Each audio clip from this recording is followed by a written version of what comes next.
India में legal profession का scale काफ़ी बड़ा है। आज के टाइम में करीब 20 लाख से ज़्यादा एडवोकेट्स रजिस्टर्ड हैं जो डिफरेंट स्टेट बार काउंसिल्स के थ्रू इनरोल हुए।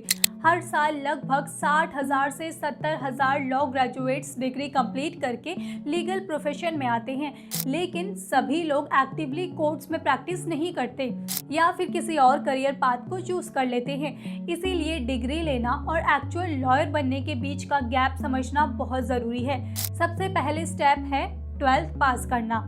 आप किसी भी स्ट्रीम को चूज कर सकते हो, साइंस, कॉमर्स या आर्ट्स। 12th के बाद आपके पास दो मेन ऑप्शंस होते हैं लॉ की डिग्री के लिए। पहला ऑप्शन है 5 ईयर इंटीग्रेटेड लॉ कोर्स, जिसे आप BA LLB, BBA LLB या BCom LLB के नाम से जानते हो। दूसरा है ग्रेजुएशन कंप्लीट करके फिर 3 इयर्स का LLB कोर्स ज्वाइन करना। दोनों कोर्सेज को बार काउंसिल ऑफ इंडिया से रिकॉग्निशन मिलनी चाहिए, तभी आप फ्यूचर में कोर्ट रूम्स में प्रैक्टिस कर पाओगे। लॉ कॉलेज में एडमिशन के लिए आपको एंट्रेंस एग्जाम देने पड़ते हैं, जैसे CLAT, AILET या LSAT इंडिया, जो टॉप लॉ यूनिवर्सिटीज़ में सीट दिलाने में हेल्प करती हैं।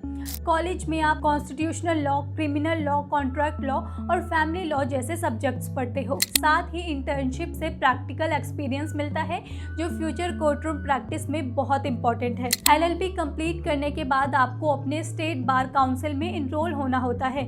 इनरोलमेंट के बाद आपको ऑल इंडिया बार एग्जामिनेशन क्लियर करना होता है। इस एग्ज़ाम को पास करने के बाद ही आपको सर्टिफिकेट ऑफ प्रैक्टिस मिलता है, जो आपको ऑफिशियली कोर्ट्स में वकालत करने का लाइसेंस दिलाएगा। सर्टिफिकेट मिलने के बाद आप लोअर कोर्ट, हाई कोर्ट और इवन सुप्रीम कोर्ट तक प्रैक्टिस कर सकते हो। कुछ लोग कॉर्पोरेट सेक्टर्स में लीगल एडवाइजर या कंसल्टेंट भी बनते हैं। लॉयर बनना डेडिकेशन और हार्डवर्क मांगता है, लेकिन अगर आप डिसिप्लिन हैं और फोकस्ड हैं तो ये आपके लिए एक रिवॉर्डिंग करियर बन सकता है। Stay tuned with Sugandha tutors for more such content.